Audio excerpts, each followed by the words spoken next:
Before the blockbuster Karl Anthony Towns trade, the NBA offseason had been a fairly quiet one. We saw like 2 other major moves, but that doesn't mean that there haven't been situations developing behind the scenes. In fact, if it should tell us anything, it's that as we're gearing up for the regular season, we should be on the lookout for mid-season moves, changes, and potential trades. For a few stars around the league, this could very well be a career-defining season because, depending on their individual and for some their team success this season, these players could change the course of their career trajectory. Some are in a position to revive their NBA careers, and for others, this coming season could lead to a new and completely different chapter in their journey. Be sure to leave a like on this video if you enjoy it, and consider subscribing to the channel if you like this kind of content. Now let's get into it. What were your thoughts on the Heat not extending the contract? Who, me? Yeah. I guess I gotta go out there and I gotta hoop. The Jimmy Butler situation in Miami has been developing in interesting fashion ever since the Heat's season came to an end in the first round of last year's playoffs. The Heat lost in 5 games to the Celtics, and Butler sat out that series with a sprained MCL that he suffered in the play-in game against Philly. And while his injury wasn't his fault, it was a reminder of the main issue with Butler, which is availability. Since the 2017-18 season, Jimmy Butler hasn't had a single year where he has played more than 65 games, and in the last few years with the Heat in particular, he has developed a bit of a reputation for not just missing games due to injury, but sort of cruising through the regular season and turning it up in the playoffs. And this is part of the reason why we've all become accustomed to playoff Jimmy, because he does turn it up to another level in the playoffs, and although the stats don't reflect how massive his playoff leaps have been, his level of play just isn't the same in the regular season in terms of dominance.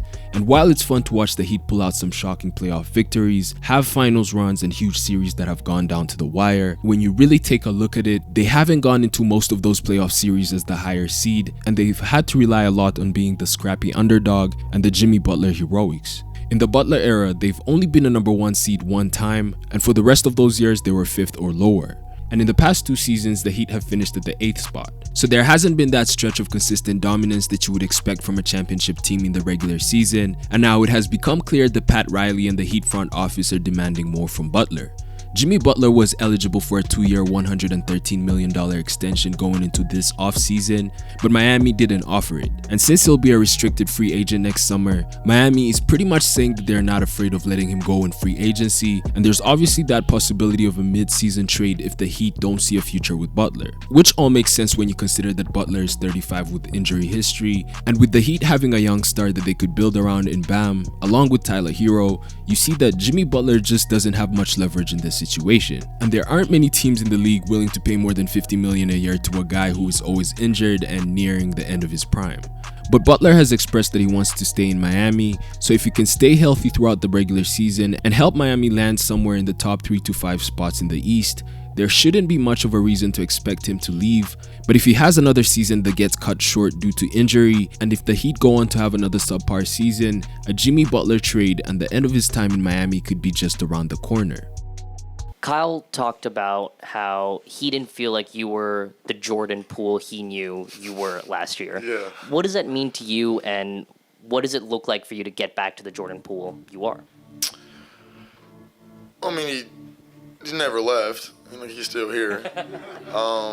Last season, what looked like a fresh start for Jordan Poole following his departure from Golden State left us all wondering what had happened to him. Apart from his lowlights that seemed to pop up every other week, last season, Poole's efficiency was the worst it's ever been since his rookie year, and he finished the season with the 3rd lowest plus-minus in the entire league, and in the middle of the season he was also benched, despite coming into the year as the number 1 scoring option in the team, the highest paid player, and the guy that was handed the keys to the franchise. And all this happened in his first year of that 4-year $128 million extension that he signed with Golden State. But his struggles were a bit too abrupt, which is why I actually believe that the transition from Golden State was what contributed to the struggles, and perhaps he just wasn't ready to be taking on that kind of role as quickly as he did, as I talked about in another video. But this season, we'll get a better picture of Jordan Poole on the Wizards, especially because now he'll be taking on a bigger role as a primary ball handler following the departure of Tyus Jones, and the addition of Jonas Valanciunas opens up opportunities for a lot of pick and roll situations with Jordan Poole. I don't expect the Wizards to be a playoff team, but from a big picture point of view, we'll get to know whether what we saw last year was just a down season, and we'll get a better idea of what we should expect from Jordan Poole going forward. And this season means a lot for his future with Washington, not just because of his contract, but because his performance will dictate other things like the kind of role he'll have with the franchise going forward, and whether he'll still be a big part of the Wizards' future plans with their rebuild. So yeah, Jordan Poole is definitely someone to look out for this season. Moving on, one of the best things about the 2024-25 season is that we get to see Ja Morant back on the court consistently. There was a lot of talk about Ja this offseason, and we've already seen him in this preseason, and one thing that's clear is that the NBA world missed him. But a lot of the talk about him from the summer wasn't just about how much people missed him, but more so about how the NBA left him behind. During your time away, do you feel that people forgot how good you are? Obviously, yes. Not only just me, but you don't hear nothing about Memphis Grizzlies too much either. In his absence, we saw the emergence of other young NBA stars, many actually at the point guard position like Shea, Jalen Brunson, and Tyrese Halliburton. And it's also as if Anthony Edwards went and sat right in his seat as that young marketable superstar and the big-time attraction of the league that Ja Morant was supposed to be. But Morant was arguably a top 3 guard before all this time that he missed, so this season, we should all be on the lookout to see whether he'll be able to completely turn a new chapter with all that happened, but still be that premier all-star player that we know he is. And one thing about Ja is that he's always up for the matchups against the best players in the league, so with this chip on his shoulder and all the upcoming matches with all the young stars that have emerged in his absence, best believe that Ja Morant will be headhunting, and with Ant, Shea, and Luka being in the Western Conference, we're in for a show with the Grizzlies, if Ja Morant can stay healthy, of course. We'll also be on the lookout to see if he can lead the Grizzlies as they look to become competitive in the West once again, and I'll talk about that in my next video, so be sure to subscribe and turn on post notifications if you want to hear about that.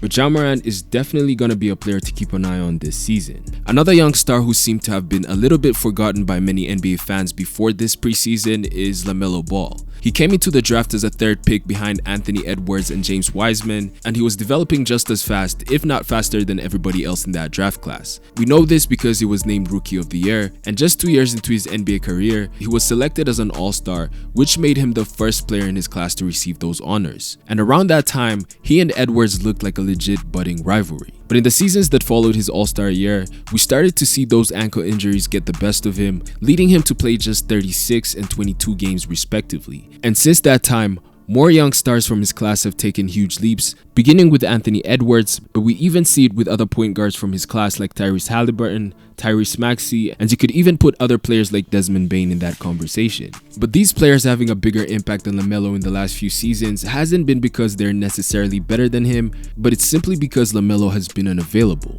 And with the Hornets having a younger upcoming star in Brandon Miller, it might not be very long before we start hearing questions about whether LaMelo will be the face of the franchise moving forward.